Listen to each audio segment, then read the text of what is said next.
নমস্কার বন্ধুরা, আমি একটা সেলাইয়ের ভালো টিপস দিচ্ছি। এটা একটা পালাজো, হ্যাঁ, দোকান থেকে কেনা। এটা কিন্তু এক কালার, এতে কোনো রকম প্রিন্ট ছিল না। তো এখন আমাদের তো ইচ্ছে হবে এইটাতে একটু ফুল লতা পাতা আঁকি। তো দেখুন কিভাবে এক কালার পালাজোতে ফুল লতা পাতা এঁকে আমরা নিজেরাই বাড়িতে পড়তে পারি এবং অনেক পয়সা সাশ্রয় করতে পারি। চলুন আসুন আপনাদের দেখিয়ে দিই কিভাবে পালাজোতে ফুল এঁকে এইভাবে হ্যান্ড এমব্রয়ডারি করবে। সাদা পেন্সিল, এর কালিটা সাদা, সেই চকখড়ির মতো আঁকা যায়, আর কালারিংও পাওয়া যায় অনেক রকম। তো এই পেন্সিল দিয়ে এই রকম নিজের পছন্দ মতো ইচ্ছা খুশি লতা পাতা ফুল এঁকে নেবেন। নিয়ে এই যে দেখুন এরকম সেলাই দেবেন। টুকিটাকি সেলাই তো আমরা প্রত্যেকে মেয়েরা জানি। এই পেন্সিল দিয়ে এইভাবে এঁকে নেবেন, নিয়ে ফ্রেম আর সুতোর সাহায্যে ঠিক এইভাবে একটা এক কালার পালাজোকে রঙিন করে তুলবেন।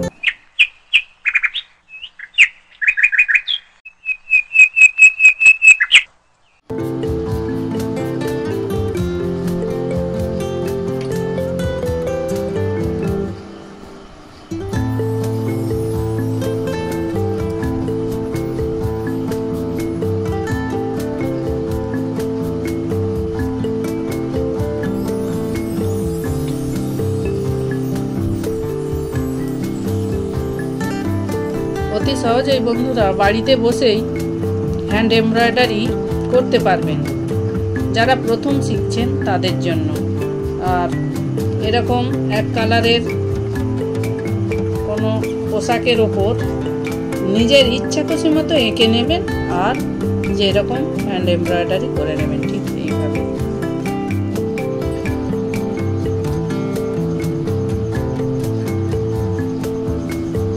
বন্ধুরা বাজারে কোনো এরকম শিল্পীকে দিয়ে হ্যান্ড এমব্রয়ডারি করাতে গেলে প্রচুর টাকা চলে যাবে।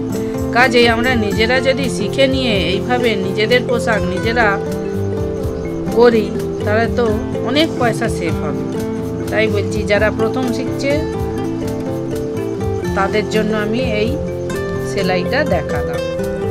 হ্যাঁ বন্ধুরা, পালাজোর মতো পালাজোর যে ওপরের কুর্তিটা, এই যে দেখুন এই কুর্তিটাতেও ঠিক একইভাবে সাদা পেন্সিল দিয়ে, এই যে সাদা কালির পেন্সিল দিয়ে নিজের পছন্দ মতো ছবি এঁকে ফেলুন, ফুল লতা পাতা এঁকে। যারা প্রথম শিখছেন ঠিক এইভাবে এমব্রয়ডারি করে নিন।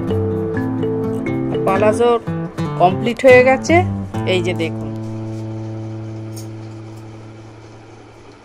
পালাজো কমপ্লিট হয়ে গেল হাতে এমব্রয়ডারি করা। বন্ধুরা যারা প্রথম শিখছো ঠিক এইভাবে পয়সা বাঁচিয়ে ঝটাপট করে ফেলো তো দেখি এমব্রয়ডারিখানা। তাহলে যারা এই পার্সি কাজ পালাজোতে করতে চান আমার এই ভিডিওটা দেখবেন আর আমার ভিডিওটা একটু শেয়ার করবেন আর আমার চ্যানেলটা সাবস্ক্রাইব করার অনুরোধ রইল। ধন্যবাদ। ভালো।